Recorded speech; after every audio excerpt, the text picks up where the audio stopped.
Le monde aujourd'hui est plus riche qu'il y a 20 ans. La fin de l'URSS, l'ouverture de l'économie chinoise dans les années 80, l'apparition de technologies qui ont favorisé la globalisation, ces trois éléments ont créé une rupture économique. Mais en même temps, ce gain de richesse s'accompagne d'une très forte augmentation des inégalités à travers le monde. Donc, allons voir de plus près.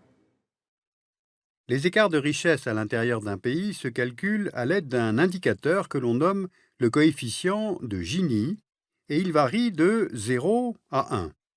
Un pays qui aurait 0 atteindrait une égalité parfaite, c'est-à-dire que tous les habitants d'un pays auraient le même revenu, ce qui n'existe pas, et un pays qui aurait 1 indiquerait qu'une personne a tout et que les autres n'ont rien, ce qui n'existe pas non plus.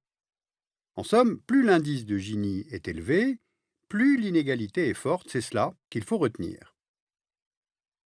Donc regardons une carte pour repérer les graduations. D'après le World Factbook, les plus faibles écarts de revenus se trouvent dans les pays nordiques, mais aussi dans des pays dont les économies furent autrefois planifiées.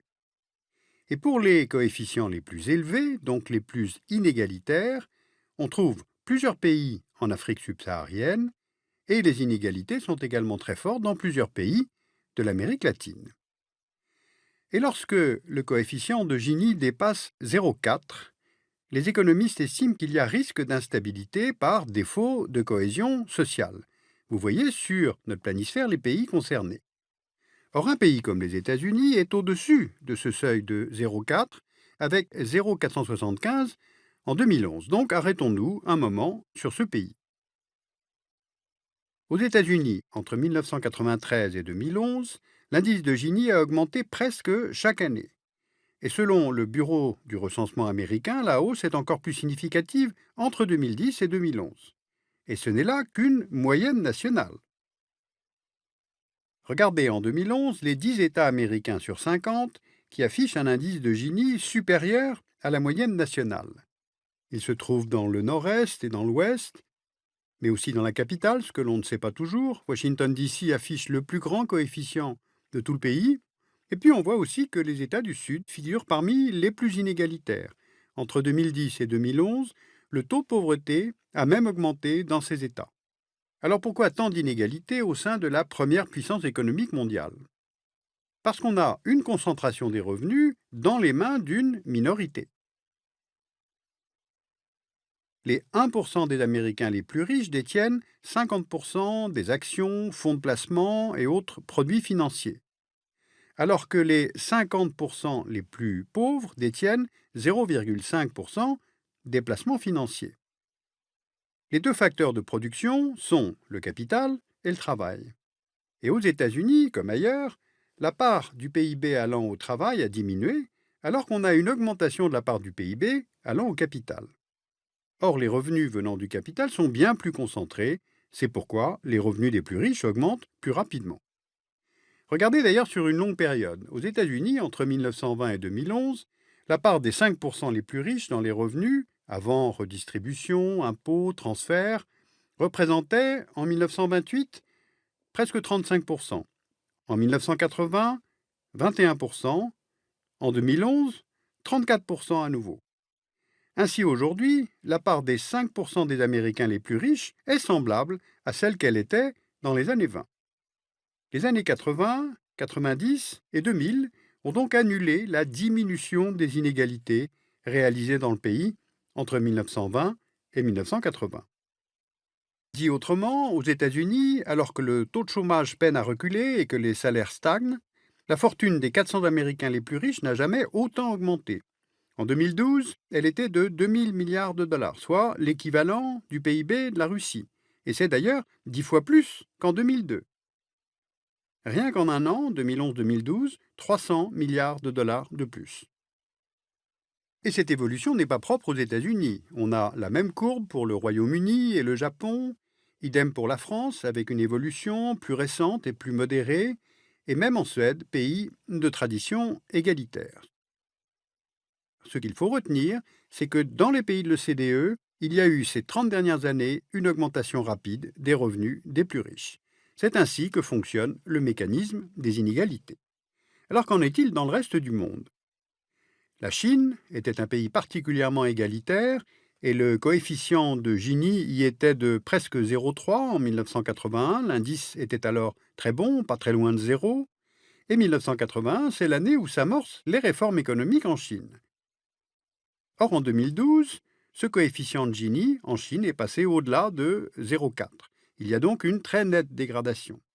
Avec la croissance à la fois forte, rapide et durable, on a tout à la fois dans ce pays beaucoup moins de pauvreté, l'apparition d'une classe moyenne, mais aussi l'émergence d'une classe aisée, voire très riche. Donc les écarts se sont creusés et n'ont pas été corrigés par la fiscalité. En 2013, il y a 122 milliardaires en dollars en Chine, soit plus que dans toute l'Afrique et le Moyen-Orient, autant qu'en Allemagne, Royaume-Uni et France réunis. La Chine est aujourd'hui le pays qui compte le plus de milliardaires dans le monde, après les États-Unis. De plus, en Chine, on a une dimension régionale des inégalités, car l'essor économique chinois a principalement bénéficié aux habitants des grandes villes côtières industrialisées, notamment aux zones économiques spéciales, ouvertes au commerce international, et où sont venus la majorité des investissements directs étrangers. Maintenant, qu'en est-il sur le continent africain ? En Afrique, les inégalités sont fortes et elles sont souvent sous-estimées en raison du manque de données. Alors prenons l'exemple du Ghana. Le Ghana a connu une croissance économique moyenne de 6,5% entre 2000 et 2012, principalement grâce au cacao et au secteur minier, notamment pétrolier, ce qui a contribué à améliorer les conditions de vie de la population. Regardons la part de la population ghanéenne vivant en dessous du seuil de pauvreté nationale. En 1992, elle représentait 51,7% et en 2006, 28,5%, soit presque une diminution de moitié. Mais là, il s'agit d'une moyenne nationale. Car si on regarde la géographie économique du pays, on constate que sur la même période, dans la région du Nord, ce taux est passé de 63% à 52%, soit une petite baisse. Dans la haute région occidentale, il est resté stable, à 88%, et dans la haute région orientale, il est passé de 67% à 70%, soit une légère augmentation. Donc, on comprend que le nord du Ghana est exclu de la croissance économique nationale, parce qu'on le voit sur la carte, les trois régions du nord sont éloignées des ports, des routes, des voies ferrées, et de plus, le climat du nord du pays est bien plus aride.